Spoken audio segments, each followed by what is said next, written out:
बातमी अंगणवाडीतल्या विद्यार्थ्यांच्या समोरील विविध आव्हानांची। अंगणवाडीतल्या विद्यार्थ्यांना अत्यंत निकृष्ट दर्जाचा आहार दिला जातोय। प्रकरण नाशिकच्या सुरगाणा तालुक्यातल्या आंबोडे इथल्या अंगणवाडीचं आहे। दृश्यामध्येही आपण ताटात वाढलेली अंडी किती निकृष्ट दर्जाची आहेत ते पाहू शकताय। पालकांनी अशा निकृष्ट दर्जाचं अन्न वाटप करून विद्यार्थ्यांच्या जीवाशी खेळलं जातंय असा आरोप केलाय। गावातील महिलांनी घरी दिलेल्या आहारामध्ये लक्षात आल्यानंतर सर्व महिला व बालक ग्रामपंचायत कार्यालयामध्ये आले। त्यांचे मिळालेला आहार बघितल्यानंतर मला सुद्धा तो एकदम अतिशय म्हणजे खूप वेगळं वाटलं।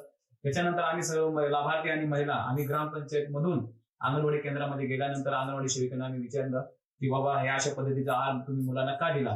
तर अंगणवाडी सेविकेने मला असं पद्धतीने उत्तर दिलं की अंड्यामध्ये आम्ही घुसून बघू का। म्हणून मला प्रश्न आहे की जो आहार दिला जातो तो घरी जाऊन खाण्यासाठी दिला जातो की अंगणवाडी केंद्रामध्ये बसून खाण्यासाठी दिला जातो।